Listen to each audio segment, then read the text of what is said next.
fundamental. ¿Quiénes son los que entienden la palabra de Dios? Una pregunta. ¿Quiénes? ¿Los que qué? Los que tienen el Espíritu Santo. O sea, están capacitados, pero no todos los que tienen el Espíritu Santo oyen la palabra de Dios, oyen la voz de Dios, porque muchas veces hay un montón de cosas ahí emocionales, mentales, físicas, situaciones alrededor nuestro que a veces no nos permiten oír la voz de Dios. Y para oír, escuche bien, para oír la voz de Dios no se puede oír con el sentimiento, no se puede oír no se puede oír con un oído natural. Por eso, hermano, en los domingos a nivel mundial, miles se sientan en templos lujosos, grandes, pequeños, medianos, humildes, de piso de tierra, de lo que sea, hermano. Pero el problema es que la gente sale y una semana después, un día después, 3 días después, está haciendo y está repitiendo las mismas cosas que oyó que no se deberían de hacer a través de la palabra. O sea, oyeron pero no escucharon, no estaban en el espíritu para poder entender la palabra de Dios. Cuando la Biblia dice, ojo a esto, cuando la Biblia dice, el espíritu nos guiará a qué? ¿Y a quiénes va a guiar a toda verdad? A los hijos de Dios, pero no todos los hijos de Dios caminan en la verdad. ¿Y por qué no caminan en la verdad? ¿Por qué no viven la verdad? Porque no están en el espíritu escuchando la palabra del Señor. Yo no sé si usted cuando sale de la casa, usted le dice, Señor, abre mi espíritu para que tu espíritu me hable. Yo no sé si usted lo hace, ¿verdad? Eso sería algo normal en la vida de los cristianos, ¿no? Decirle al Espíritu de Dios antes de salir de la casa, háblame. Yo quiero que me hable. Yo voy con mi espíritu atento a que me hable. Al final de esta carta vamos a mencionar algo. Ok. Hemos hablado mucho sobre esta carta, ya es la tercera vez que hablamos de esta. Hablamos de un auditor que es Cristo Jesús, del remitente que es el auditor, un auditor espiritual que le hace un examen espiritual a la iglesia de la Odisea como a las demás iglesias. Y él no solamente hace una auditoría, sino que también da un diagnóstico. Da un diagnóstico a la iglesia. Y esas son cosas que nosotros deberíamos de tomar en cuenta para los que les gusta apuntar. Un auditor, un diagnóstico. ¿Y a quién le hace el diagnóstico? A la iglesia del Señor. Hablamos de una ciudad definida por la autosuficiencia extrema, una iglesia que se creía una iglesia rica, o era rica. ¿Por qué? Porque la ciudad era rica. Habían 3 cosas fundamentales por las cuales esta iglesia se jactaba de su riqueza, esta ciudad se jactaba de su riqueza, y la iglesia no se le quedaba atrás. Hoy en día la gente, hermano, se jacta de lo que tiene. Que tengo esto, que tengo aquí, que tengo allá. Como aquel monje que andaba con un hombre muy importante en el Vaticano y que le dijo al hombre, este hombre importante le dijo al hombre, ya la iglesia no puede decir oro y plata no tengo. Porque mire, oro, plata, perlas, de todo, tenían de todo. Pero este monje le dice, sí, pero la iglesia no puede decir, hoy no puede decir, no le puede decir al cojo, levántate y anda. Y creo que la iglesia de estos días, aún las iglesias más humildes y las iglesias pequeñas, hermano, muchas veces estamos caminando con una riqueza, como hablaba hoy hace 8, a veces la riqueza que tenemos no es riqueza de plata, pero es riqueza de otras cosas. ¿Por qué? Porque ponemos la mirada y el corazón en eso. Y hablé de varias cosas, el estudio, la familia, el matrimonio, el esposo, la esposa, el trabajo, decisiones, qué sé yo, tantas cosas que ocupan, que son riqueza para nosotros y que están desplazando al Señor de nuestras vidas, de nuestro corazón. Nunca usted había pensado tal vez en eso. Se le está hablando a una ciudad rica, a una iglesia rica, rica porque era rica también. Pero sin embargo, ¿qué le dice el Señor? lo que Jesús quiere que haga esta iglesia, la iglesia de la Odisea, que ya ahorita lo vamos a ver, ¿qué es lo que el Señor quiere que esta iglesia haga? Hablamos de que la Odisea era un centro financiero tremendo, de una industria textil y de una escuela de medicina. Eran tres fuentes por las cuales venía mucha riqueza a esta ciudad. Hablamos de que esta iglesia era tan rica, tan inmensamente rica, que cuando el terremoto la destruyó, ellos no permitieron ayuda de nada, porque ellos se creían autosuficientes y eran autosuficientes para levantar ellos mismos la ciudad, y así lo hicieron. También era una iglesia que tenía una industria textil, que eran exportadores mundiales de una famosa y lujosa lana negra brillante. Era como que dicen el boom del tiempo, de la moda. Y ellos iban y tenían mucho dinero por eso, pero también había una escuela de medicina, como hablamos de Esculapio, ¿se acuerdan? No solamente había una escuela, sino que se conjugaba con un templo. Y era el hogar del templo de Esculapio y creadores de un famoso ungüento, un colirio para los ojos que era fenomenal. Que era algo, y eso era causa de fuentes muy, muy, muy, muy ricas para esta ciudad. Recordemos que tenía una vulnerabilidad. ¿Cómo se dice? Era vulnerable. ¿Por cuál era la parte vulnerable de esta ciudad? Que tenían que traer a 6 millas de distancia el agua, unos 10 kilómetros, no sé, por ahí. Si alguien hizo la cuenta. Traer el agua, que la traspasaban por acueductos, pero el agua salía de un lugar normalmente, pero cuando llegaba al lugar de esta ciudad, llegaba tibia, porque salía caliente, pasaba por lo frío, y cuando llegaba a la ciudad era tibia, y el agua tibia es bastante complicado el asunto con el agua tibia, si solo agua tibia tuviéramos. Hablamos de que quién es el auditor, hablamos de que era el fiel y testigo, el verdadero y testigo fiel. Este era el auditor, Jesucristo, el amén, el testigo fiel, el verdadero, el principio de la creación. Casi nadie está hablando, hermano. Casi nadie. Cuando yo veo estos atributos de Dios, hermano, yo digo, Señor, ¿quiénes somos nosotros para escuchar tu voz, para escuchar tu palabra y no ponerla en práctica? Porque ¿quién está hablando, hermano? No está hablando cualquier persona. No está hablando el hombre más millonario del mundo. No está hablando el hombre más inteligente del mundo. No está hablando el hombre, hermano, más fuerte del mundo, más rico del mundo, el genio más grande del mundo. No, está hablando el Rey de Reyes y el Señor de Señores. El principio y el fin. El alfa y el omega. Sí. Ese es el que está hablando. Pero nosotros a veces, hermanos, lo vemos como, yo no sé, como hablar con cualquier persona. A veces le ponemos más atención a una persona. Bueno, hoy en día, hermano, yo no sé, pero fíjate que a mí yo noto esto, y tal vez a uno mismo le ha pasado. Ahora con este asunto de los celulares, hermano, de la tecnología. Dios mío, hermano, la gente anda así. Oye, usted está hablando con alguien y está aquí. Usted está hablando con alguien y está viendo por otro lado. Usted está viendo, no le está poniendo atención. Es una falta de respeto, ¿verdad que sí? Es una falta de respeto y seguro a todos, a nosotros nos ha pasado. Y ni siquiera nos hemos dado cuenta que nos ha pasado. Alguien nos habla, sí, claro, sí, ajá, y estamos en otras. Y así estamos con Dios. Dios nos está hablando y nosotros estamos en otras. Hablamos, hermanos, del aspecto espiritual de esta iglesia.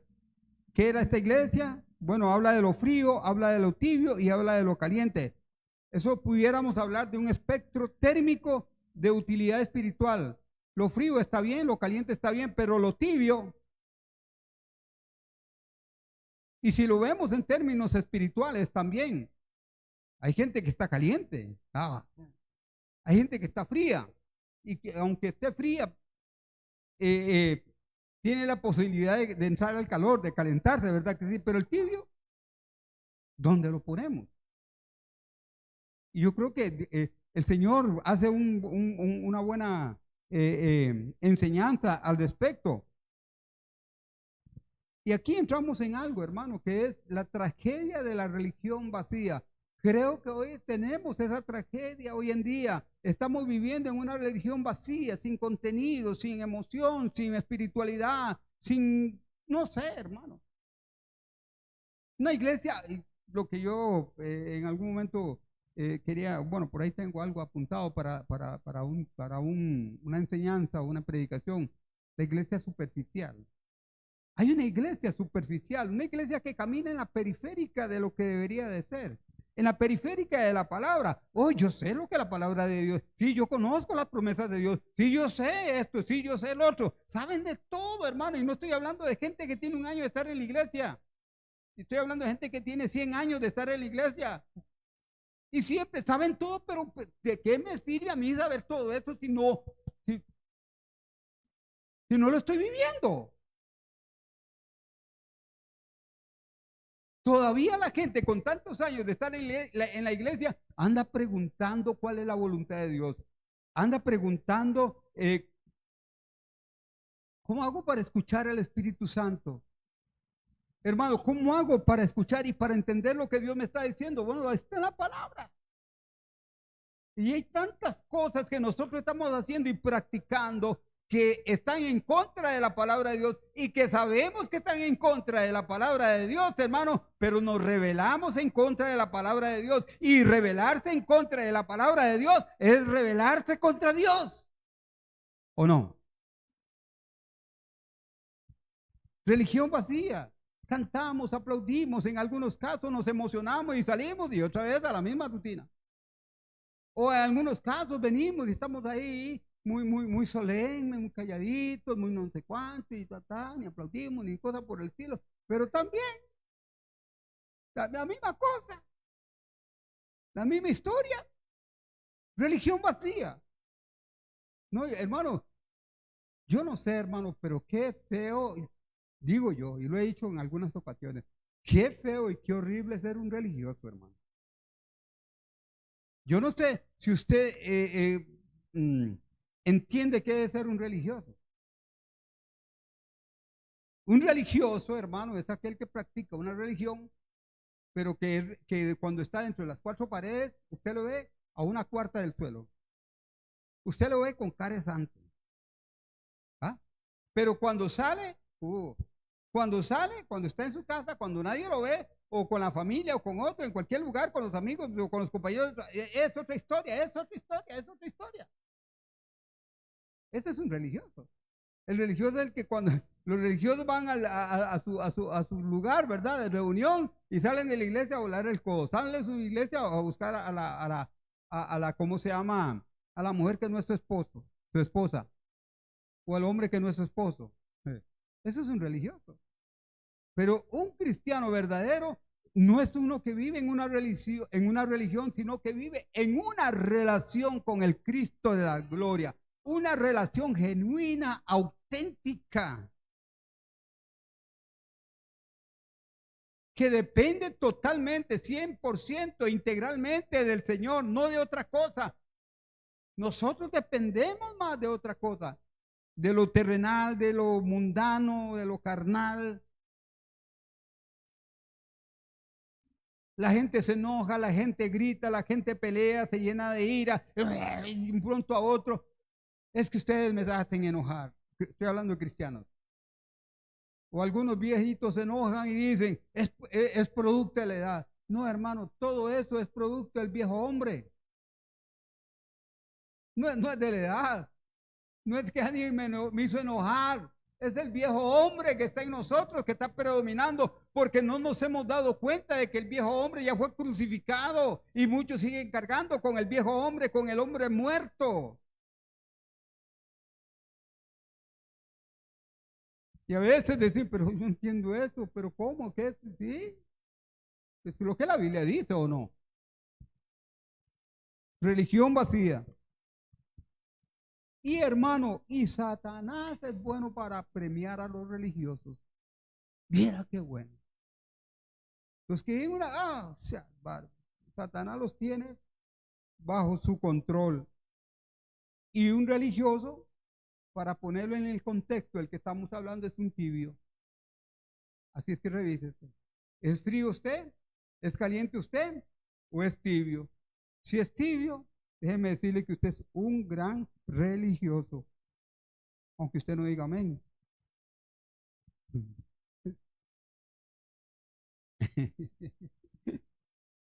Hablamos de la auditoría divina, la ilusión versus la realidad. Ricos, ricos, me he enriquecido, en ninguna cosa tengo necesidad. Eso era la ilusión y lo que ellos decían. Pero la realidad, lo que Cristo ve es otra cosa. Desventurado, miserable, pobre, ciego y desnudo. O sea, está frito, está frito. Oye, hermano, Dios habla fuerte, el Señor habla fuerte.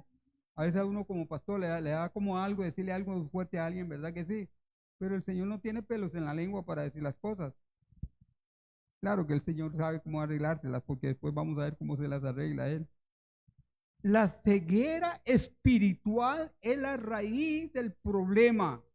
Si estás ciego, no puedes ver que estás espiritualmente desnudo y en bancarrota, sin importar cuánto dinero tengas en el banco, sin importar cuánta educación tengas, sin importar cuántos títulos tengas, sin importar cuánto reconocimiento tenga.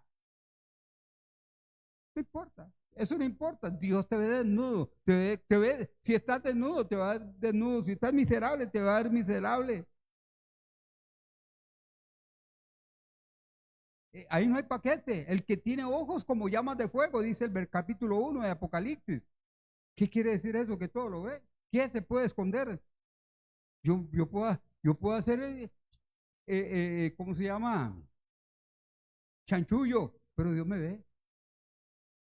Yo puedo hacer cosas que no están bien. Aquí que nadie me ve, pero Dios me ve. Un día iba yo, no sé a dónde, un lugar largo, iba con un hermano en un carro, iba adelante, cuando pasa un carajo y una moto y me dice, hermano Moreira,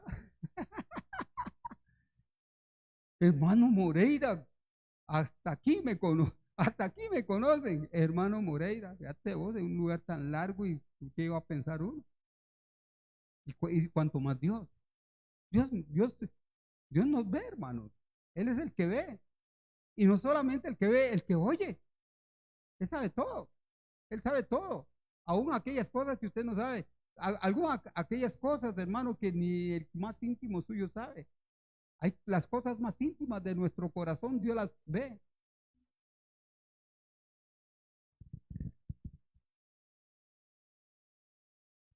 La anatomía de una iglesia tibia. Los diagnósticos, según Charles Spurgeon, tiene reuniones, la iglesia tiene un cascarón externo, o sea, acciones externas. Tiene reuniones de oración bien ordenaditas. Tiene diáconos, ancianos, pastores elocuentes. Mantiene una moralidad consistente y respetable. No ofenden a los ricos ni tampoco alientan a los escépticos. O sea, a como están bien. No les hablemos muy fuerte, no les prediquemos muy fuerte porque se nos van. O no les hablemos de esto porque entonces no hay guita, ¿verdad? No hay guita, no hay money. El vacío interno, la realidad interna, bueno, evitan el fervor por miedo a la emoción excesiva. Algunos dicen, no, qué vergüenza que me vean, que levantando manos, cantando, aplaudiendo, diciendo gloria a Dios. Hermano, a ver, ¿cuántos dicen gloria a Dios, levantan manos y levantan la voz dentro del templo? Levantan la mano. Oh, ¿y cuánto lo hacemos fuera del templo? ¿Ha ido usted en el bus y ha levantado las manos y ha dicho gloria a Dios? ¿Ha ido usted caminando en algún lugar y gloria a Dios, aleluya? No, qué vergüenza los que si me ven, mis amigos, mis compañeros de trabajo, se van a dar cuenta que yo soy un pandereta. Qué vergüenza. Y los que hablan en lenguas, ¿han hablado en lenguas en alguna parte? En público, donde nadie, o cuando nadie los ve. Bueno, ahora eso ya se perdió. El pastor carece de fuego que arde en la predicación. Uy, qué torta conmigo. Todo se hace con doble ánimo, mezclando lo vivo con lo muerto. Wow. Carentes de energía genuina o del celo por la conversión. Hermanos, wow. ¿Cuál es el daño colateral de una iglesia tibia? La vida tibia aleja a las personas de Jesús. ¿Por qué? Porque nosotros somos el testimonio. ¿Y qué están viendo en nosotros esas personas, hermanos? ¿Qué están viendo en nosotros? Oigan, muchos saben que somos cristianos, pero ¿qué están viendo en nosotros?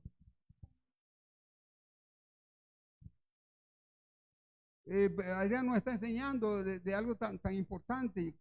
Creo que en una de las elecciones se habló, conforme a lo que dice Romanos 8, para parecernos a Cristo. Y hablamos en una ocasión de, no sé cuál iglesia fue la que hablamos, yo creo que esta misma, que el Espíritu Santo y la palabra de Dios nos derriten para acomodarnos en el molde de Dios, para ser hechos a la imagen de Dios. ¿Por qué no somos hechos a la imagen de Dios? Porque no hemos sido derretidos ni por el Espíritu Santo ni por la palabra, porque ni siquiera estamos como Apolos, como aquellos que no sabían si había Espíritu Santo. Y hoy la gente, hermano, oiga, hermano, yo no sé quién tiene aquí 40 años, más de 40 años de convertido, y no sé, quién tiene más de 30, quién tiene más de 30 años de convertido. Solo yo, dijo aquel. No, Ronita también, yo creo Ronita, Estrellita Monje también. ¿Cómo se llama? Alicia también, Marilyn también, Carla también. Hermanos, una de las cosas que uno anhelaba y anhelaba y anhelaba era ser lleno del Espíritu Santo.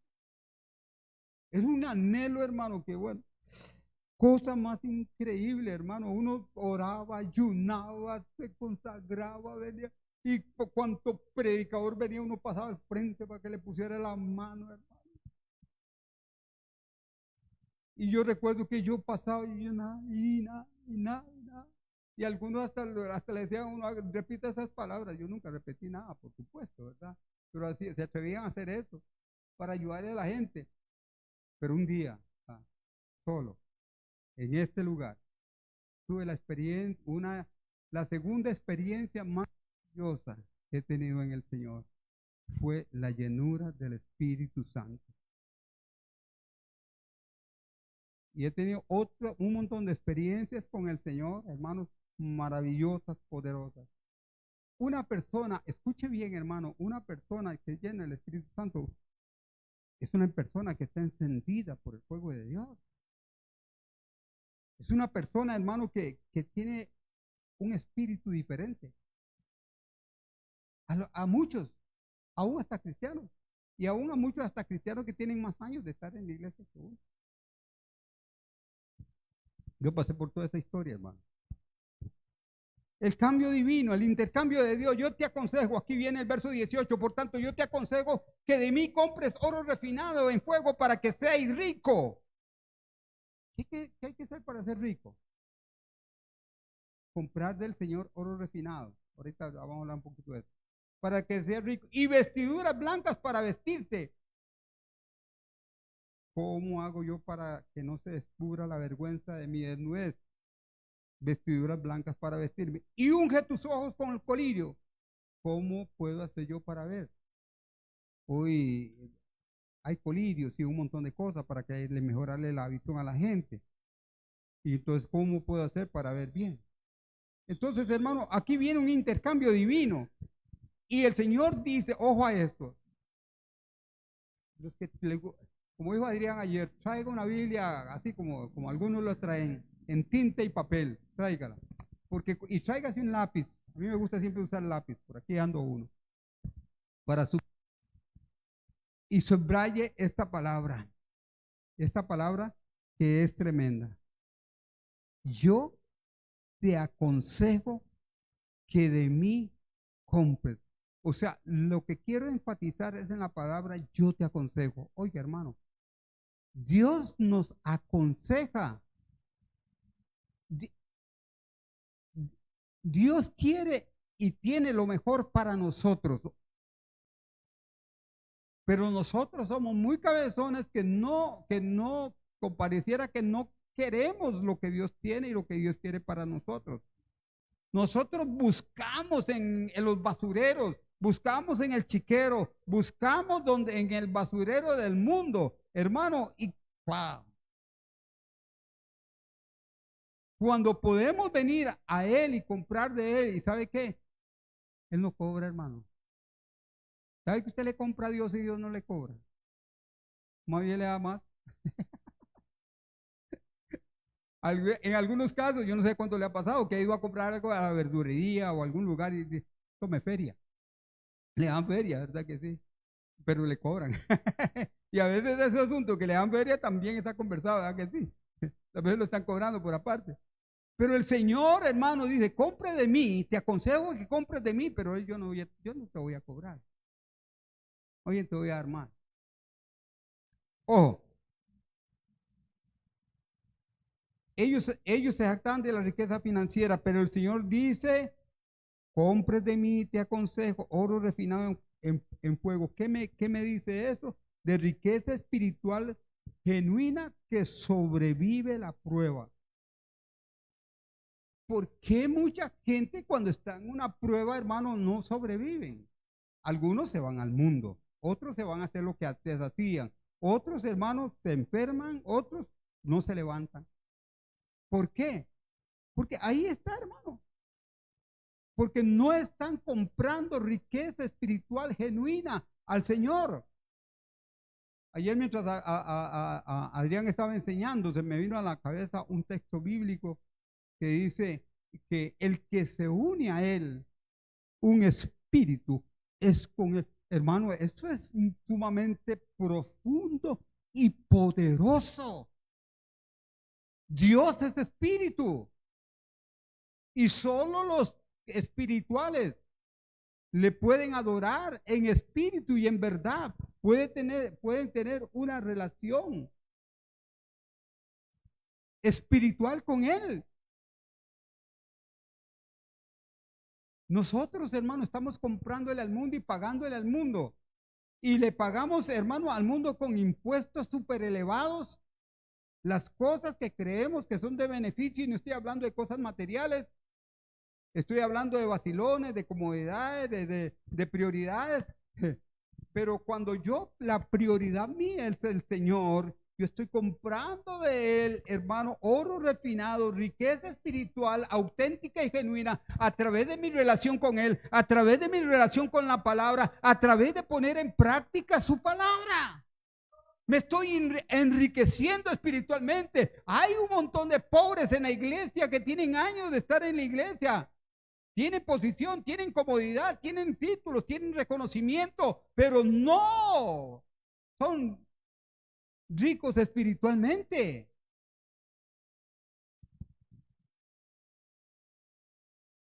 Lana negra brillante, ellos se jactaban de eso, que era una fuente de riqueza de ellos. Dice el Señor, compren de mí vestiduras blancas. ¿Qué me dice las vestiduras blancas?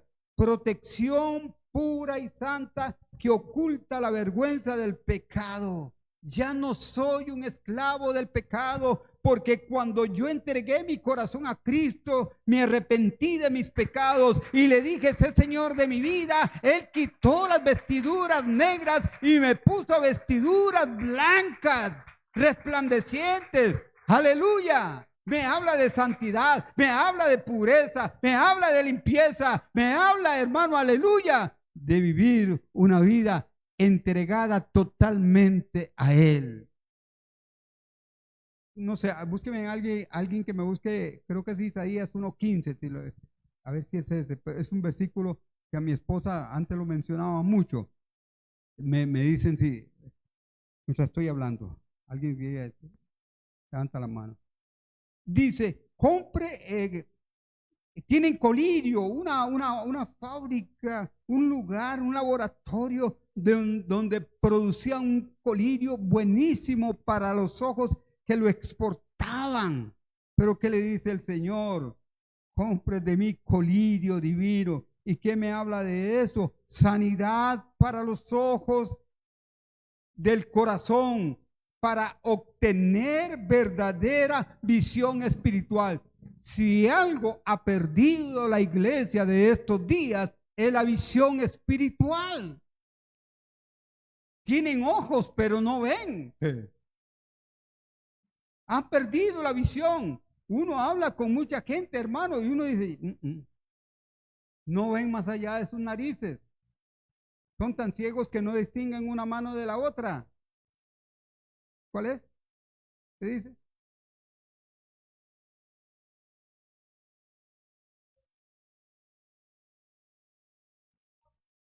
No, la que sigue. No, no, no. Por ahí va. Pero es un versículo donde dice que si tus pecados fueron negros como el carbón, oiga, apunte ese texto, hermano. ¿Cuál es? 1:18. Isaías 1:18. Hermano, Él fue lo que vino a hacer en nosotros. Nos quitó la inmundicia, los trapos de inmundicia y nos puso vestiduras blancas. Tengo noticias para usted, hermano. Cuando vamos a estar allá en el cielo con el Señor, vamos a ser revestidos de vestiduras blancas, de lino limpio y resplandeciente. Wow. Yo no sé, a mí en lo personal me gusta mucho lo blanco. Lo que pasa es que antes cuando era joven lo usaba. Cuando era joven lo usaba. Pero ahora no lo uso porque se ensucia mucho, ¿verdad? Y mi esposa no le gusta, ¿verdad? Porque se ensucia mucho lo blanco, aunque sí tengo un par de camisas blancas. Pero hermanos, qué lindo, a mí me gusta lo blanco. Si yo fuera por andar vestido, zapatos blancos, ¿cómo se llama? Medias blancas, camisa blanca, pantalón blanco, calzoncillos blancos, pelo blanco, no, el pelo ya lo tengo. Me gusta lo blanco, hermano. Allá cuando estemos en el Señor vamos a estar revestidos, pero espiritualmente estamos revestidos de vestiduras blancas, colirio, sanidad para los ojos del corazón para obtener verdadera visión espiritual. Hemos perdido todo esto, hermano. Ojo, y las monedas de intercambio no son las buenas obras, por si acaso, sino rendir nuestra autosuficiencia para depender totalmente de Él, de Él. Dependemos tanto de nosotros, dependemos tanto de nuestras habilidades, de nuestra sabiduría, dependemos tanto del brazo de carne.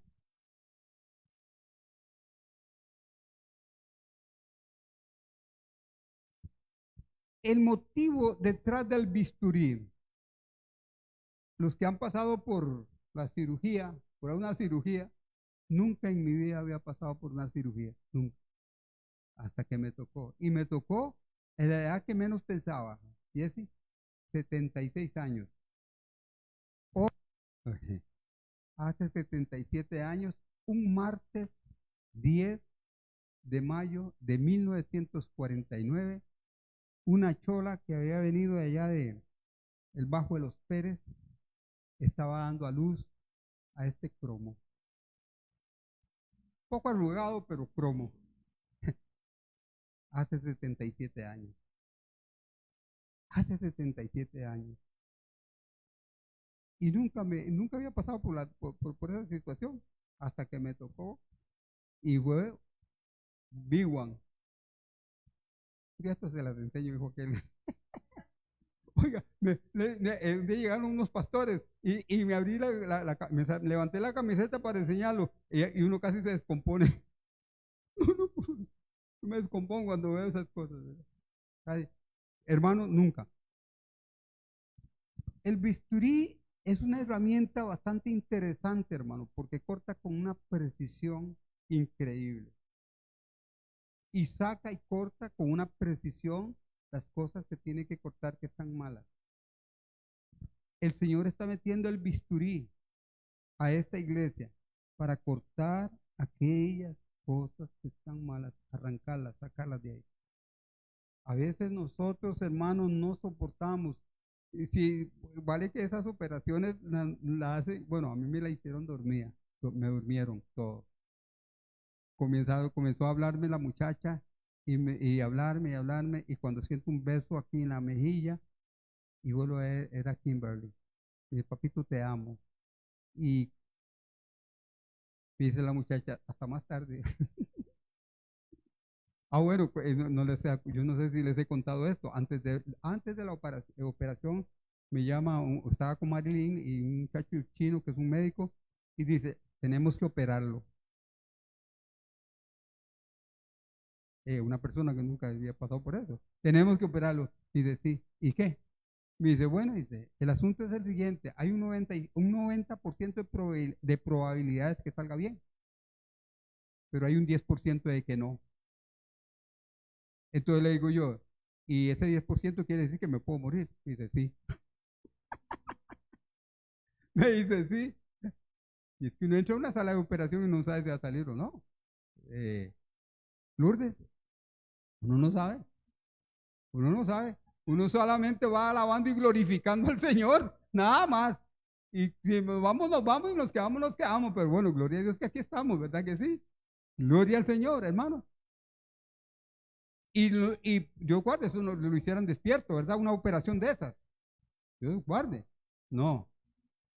¿Qué está? ¿A usted no la unieron? Ah, bueno, a mí también.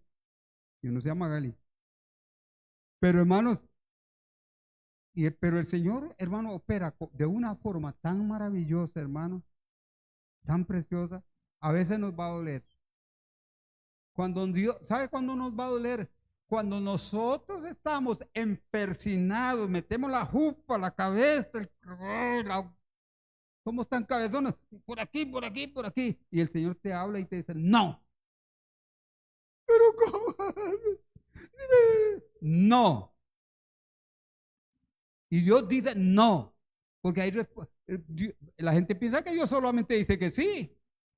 Pero Dios también dice no. Dice también espérese. Y a veces dice sí. Pero un no es una respuesta de Dios. Y Dios dice no. ¿Ah? A veces, bueno, algo le dice a uno. ¿Ah? No sé. Yo reprendo y castigo a todos los que amo. Él, oiga hermano, qué tremendo. Qué tremenda esa palabra. Yo reprendo y castigo a todos los que amo. ¿Por qué los reprende y los castiga? Y les mete el bisturí.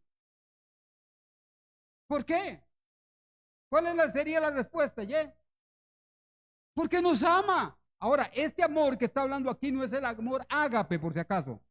Es un amor de amigos.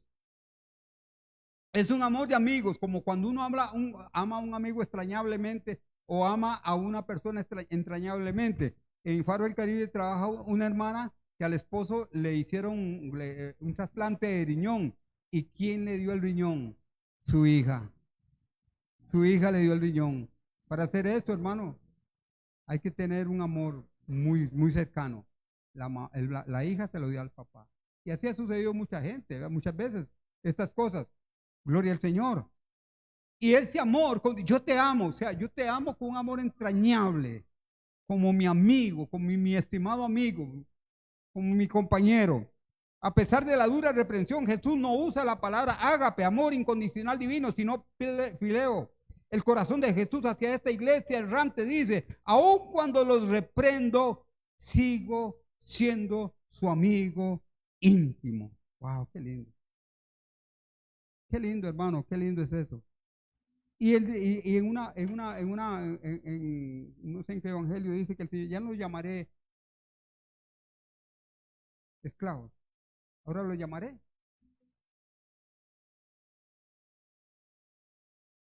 ¿Quién otro que se le llamó amigo de Dios? Abraham. No, oye, hermano, yo no sé, yo creo, no sé si usted tiene amigos, muchos amigos. Yo tengo, yo tengo 5,000 personas que Facebook dice que son mis amigos.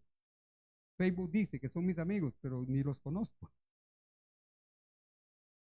Yo envío, no sé si son, no los he contado, pero a mucha gente de la iglesia y fuera de la iglesia y fuera del país les envío mensajes. Hermano, no sé cuántos pueden ser. A veces no me alcanza el tiempo para hacerlo, porque a veces lo hago en la mañana y lo hago en la tarde. No sé si son 60, 70, y lo hago uno por uno. Y estoy orando. Estoy orando, Señor, que esta palabra. Y viera qué bonito lo que me ha ocurrido. Hay gente que me ha llamado y me ha mandado un mensaje. Me dice, pastor, esa palabra que usted me dio, ese mensaje, lo estaba necesitando. Ese mensajito lo estaba necesitando. Siempre oro, estoy orando porque esa palabra cause algo. No postear algo por postearlo. No. Y como le digo, a veces son, no sé si son 60 o 70. y lo hago. La disciplina, ojo a esto, ponga atención a esto, es la prueba absoluta de que Cristo no los ha abandonado a su propia ceguera.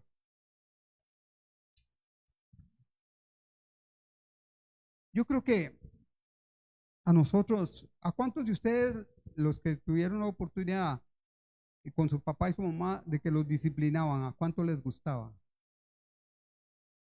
¿A cuánto? A ninguno, ¿verdad que no? Mi mamá, ay Dios mío, bueno, no voy a hablar mal de mi mamá, pero que señora, era, de los tres hermanos era el que menos me pegaba, pero cuando me pegaba, hermano, me daba. Y yo ahora entiendo por qué ella se ensañaba con nosotros así, porque fue una mujer que pasó por muchas etapas en su vida de adolescencia, de joven, de adulta y toda la cosa, y bien, nadie le enseñó, nunca vio esto en su casa, más bien todo lo contrario. Yo recuerdo, yo sí fui muy amoroso para disciplinar a mis hijos.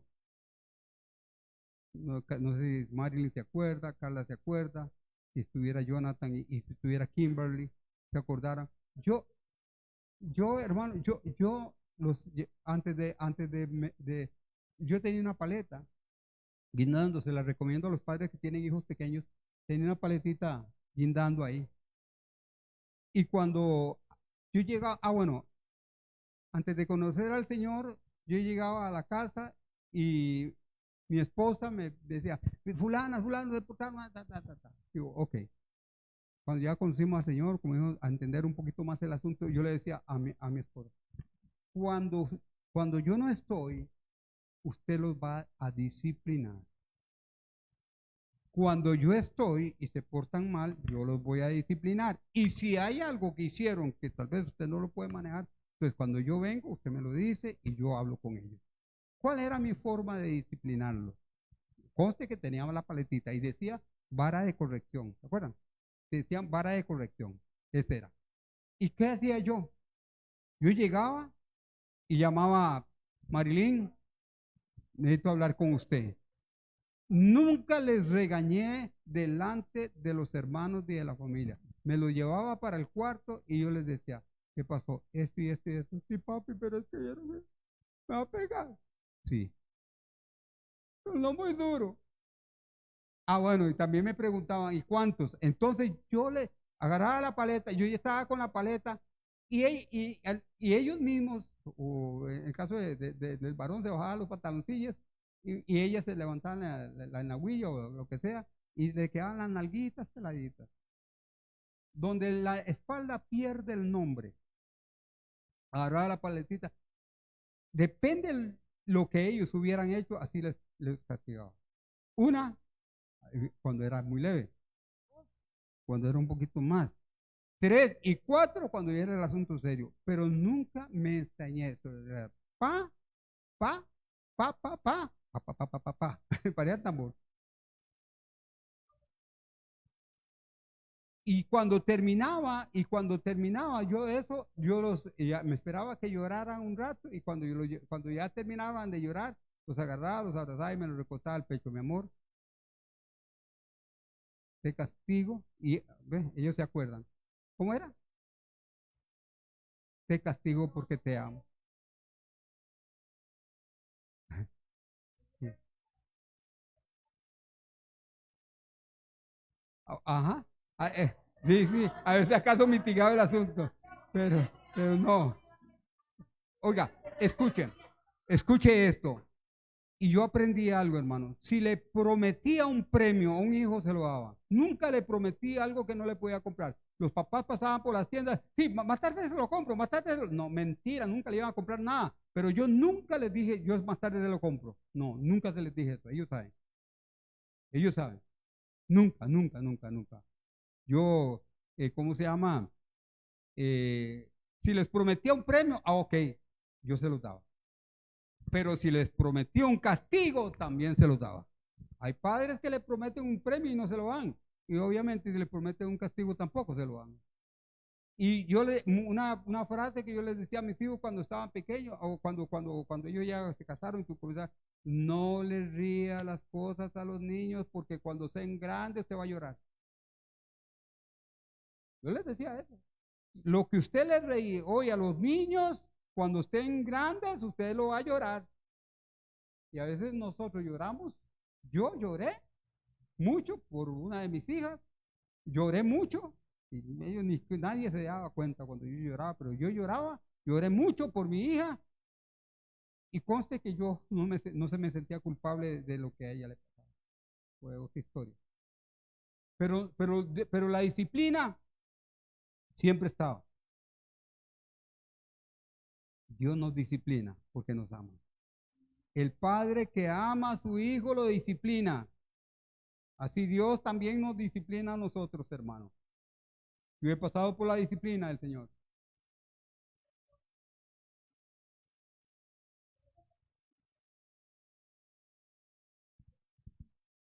Ok.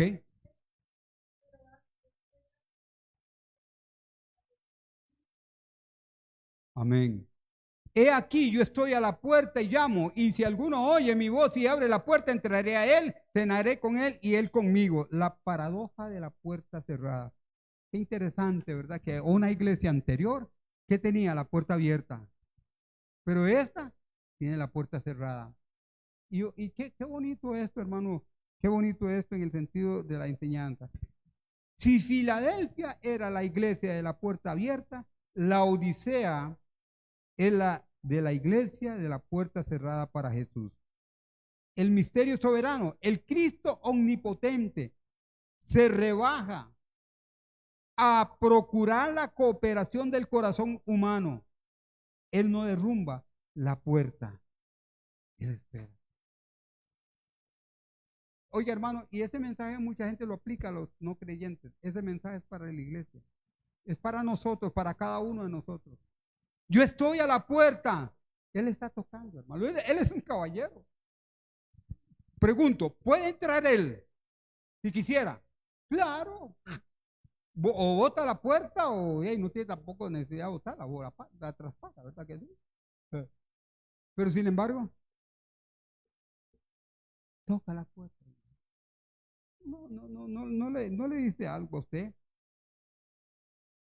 Eso nos habla de los 3 pasos de gracia. Número 1, Él está de pie, esperando pacientemente a que la puerta de nuestro corazón se abra. Número 2, Él llama, utilizando juicios, misericordias y circunstancias para despertar a la iglesia. Dios quiere que la iglesia se despierte y Él usa de muchas formas para que la iglesia se despierte, se levante. Número 3, Él levanta su voz, hablando fuertemente a través de su palabra y a través de su espíritu. Y ojo a esto. Y entraré a Él y cenaré con Él y Él conmigo. Esa palabra cenaré es una palabra que es de mon, algo así. Así es. De non. Hay 3, en el pueblo, en aquel entonces, habían 3 comidas. Una en la mañana, una a mediodía y otra en la tarde. Ahora, la más importante era la comida de la tarde. ¿Por qué? Porque era una comida que se hacía, una cena que se hacía cuando salían del trabajo, entonces no tenían ninguna rapidez ni cosa por el estilo. Entonces ellos se sentaban a comer y a hablar. Hermano, yo no sé, bueno, nosotros tenemos por costumbre cuando estamos comiendo, ya sea en la casa o en algún lugar, guardamos el celular. ¿Verdad? Tenemos esa costumbre, lo guardamos, lo echamos a algún lugar, lo ponemos boca abajo, pero no lo usamos mientras estamos comiendo, porque es para, hablamos. Bueno, y entraré a Él y cenaré con Él y Él conmigo. En la cultura antigua, esta era una comida principal del día. El de no era un almuerzo rápido, ni una visita de cortesía. Era el momento del atardecer cuando el trabajo había terminado, diseñado para relajarse y disfrutar de una conversación profunda y prolongada. O sea, hablar, hermano. Yo no sé, hermano, y eso se perdió en la casa, en la familia, ¿verdad? Uno se va por un cuarto, el otro está viendo tele, el otro está viendo el teléfono y no están juntos almorzando. Y en algún lugar también, pero qué lindo es cuando se nos sentamos a comer o almorzar o a lo que sea, hermano, pero podemos hablar, podemos estar ahí hablando, compartiendo. Claro, no hablamos de cosas que no edifican, ¿verdad?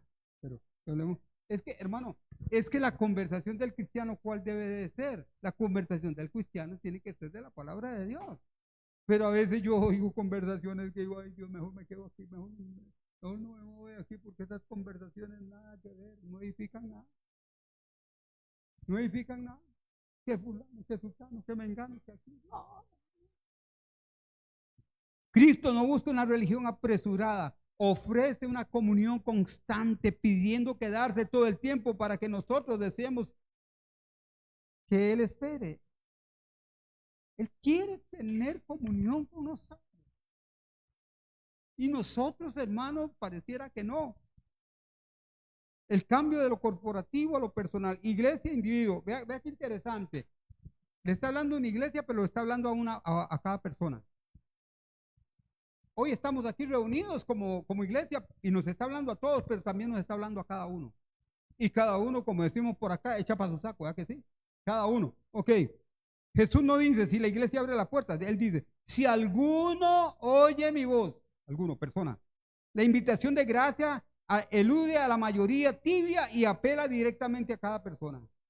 La iglesia como institución solo puede ser reformada y encendida cuando los individuos, uno por uno, deciden abrir la puerta de su propio corazón a la comunión íntima con Cristo. Cada uno, hermano, cada uno de nosotros tiene la responsabilidad de la intimidad con Dios. Y cuando eso ocurre, hermano, eso es como algo, como cuando los carbones están en una parrilla, ¿verdad? Se va a encender la parrilla y está llena de carbón y los carbones están encendidos, pero si usted saca un carbón y lo pone aparte, ¿qué le pasa? Se enfría y se apaga.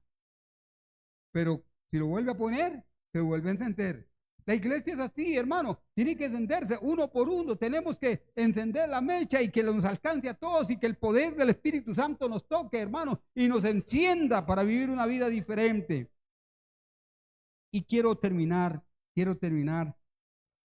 con esto, la era de las 7 iglesias. Hay más, pero yo quiero hablar un poquito brevemente sobre esto. Aunque escritas en congregaciones literales del primer siglo, Jesús eligió estratégicamente a estas 7 iglesias. Y les recuerdo que habían más iglesias. Bueno, si usted revisa las cartas del apóstol Pablo, Pablo le escribe a 7 iglesias, que no son estas mismas, por cierto. El número 7 representa plenitud y totalidad. Jesús está hablando a toda la iglesia a través de la historia. Muchos eruditos como Morris, como Sayce, como Larkin, como Bunch, reconocen un significado profético secundario. Las cartas trazan el desarrollo espiritual de la iglesia desde la ascensión de Cristo hasta su regreso. El panorama histórico. Éfeso, 100 años antes de Cristo, nos habla de la era apostólica, del amor enfriándose.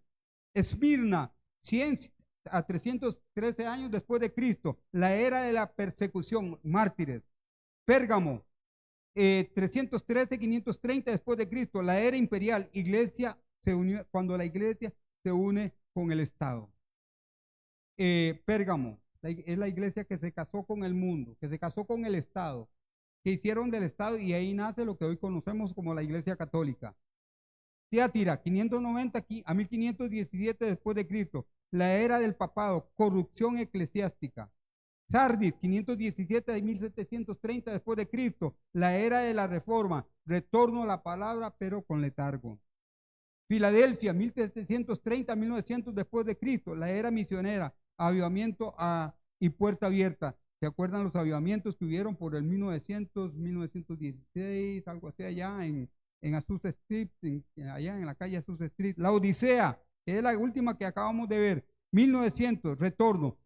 Ojo, y esto debe de ponernos a nosotros para que pongamos la barba en remojo.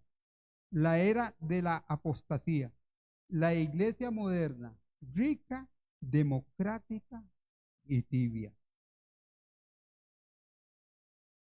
Y el Señor, la mayor promesa, oiga hermano, qué interesante esto. Si usted ve las demás iglesias, la promesa que Dios le hace a las demás iglesias no es igual a esta iglesia, a la promesa que le hace esta iglesia, porque la promesa que Dios le hace a esta iglesia es una promesa mayor y le está haciendo la promesa mayor a la peor iglesia, porque la Odisea, en el contexto del estudio que estamos dando, hermano, es la peor iglesia que usted puede ver. Mas, sin embargo, la promesa es mayor. Y yo recuerdo aquel texto que dice, al que mucho se le perdona, al mucho ama. Wow, y nosotros, hermanos, deberíamos de ser así. ¿Cuánto nos perdonó el Señor? Pero qué amor tenemos por Él. Al que venciere le daré que se siente conmigo en mi trono, así como yo he vencido y me he sentado con mi Padre en su trono. Dice el verso 21. Aquellos que libran la batalla contra la indiferencia, el compromiso mundano y la confianza propia, reciben una recompensa incomparable. La gracia asombrosa. A la iglesia más defectuosa se le ofrece el lugar más alto de gloria, demostrando que el peor estado puede ser transformado por el arrepentimiento total. La persona puede ser la más mala, todo el mundo diga, todo el mundo puede decir pena de muerte, silla eléctrica, echémosle una paila de aceite hirviendo para que se cocine, como ha sucedido muchas veces, castigos que hubieron en épocas pasadas, hermano.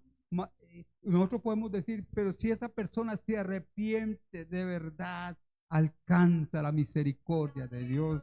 Como un día, usted y yo la alcanzamos. Como un día usted y yo alcanzamos la misericordia de Dios, hermano. Oh, gloria al Señor. Qué lindo. El veredicto final requiere una respuesta. Y ojo a eso. El que tiene oído, ¿qué dice? Oiga lo que el Señor le dice a las iglesias. Amén. Póngale atención a eso. Otra palabra que usted debe subrayar. Oiga lo que el Espíritu dice.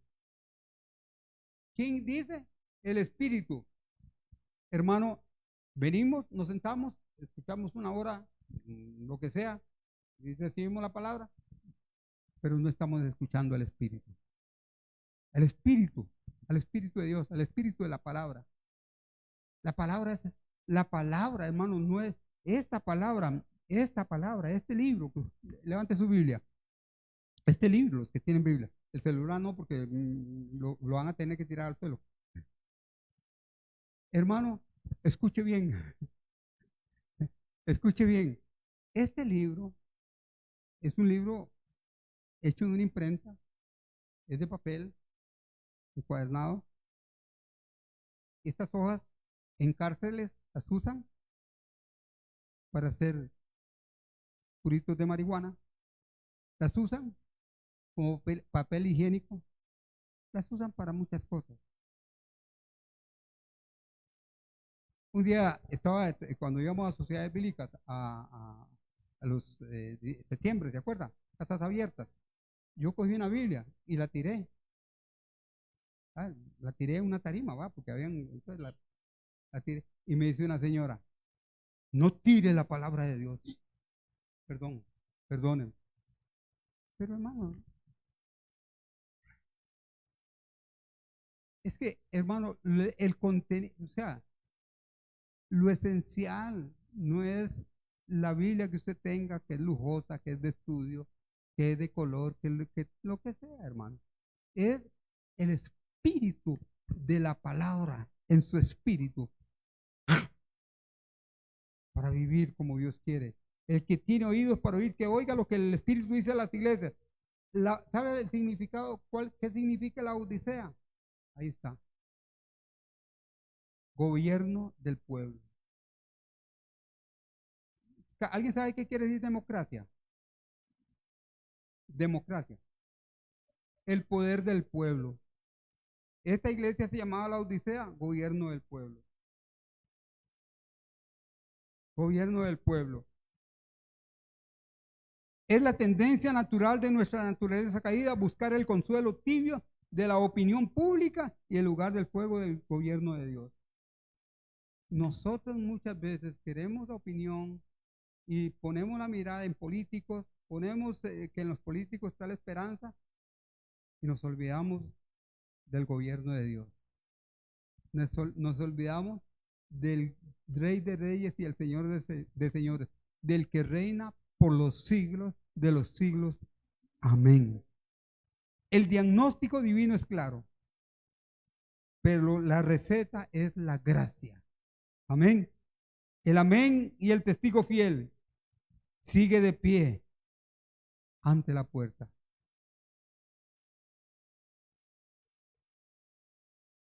Cada vez, ojo a esto, si usted oye la palabra de Dios, hermanos que están aquí, hermanos que nos siguen, cada vez que usted oye la palabra del Señor, el Señor está tocando a la puerta. Cada uno de nosotros podemos abrirla o no abrirla, porque esa puerta se abre por dentro y no por fuera. Amén. Amén. La pregunta no es si somos dignos, sino si estamos dispuestos a abrir. ¿Cuántos están dispuestos a abrir? Yo quiero abrir la puerta de mi corazón. Yo quiero abrir la puerta de mi corazón y decirle, Señor, estoy. Haz tú lo que quieras. Haz tú lo que quieras conmigo. A veces nosotros tenemos el mando de todo y se nos olvidó el Señor. Pero yo creo que es un buen tiempo para que reflexionemos. Como ahora también Carla y Adrián y Jessica nos ministraban. Abrir las puertas del corazón es lo que Dios quiere. Usted decide y yo decido. Y esta iglesia, yo no quiero caer como esta iglesia en la apostasía. Yo no quiero que la opinión de los demás sean las que rijan en mi vida. Yo quiero que sea el consejo de Dios, aquel que dice yo te aconsejo. Que sea el que verdaderamente tome el control y las riendas de mi vida. Que yo le rinda mi corazón, mi voluntad. Que yo le rinda todo mi ser para que Él haga conmigo lo que Él quiera. Amén. Dios les bendiga.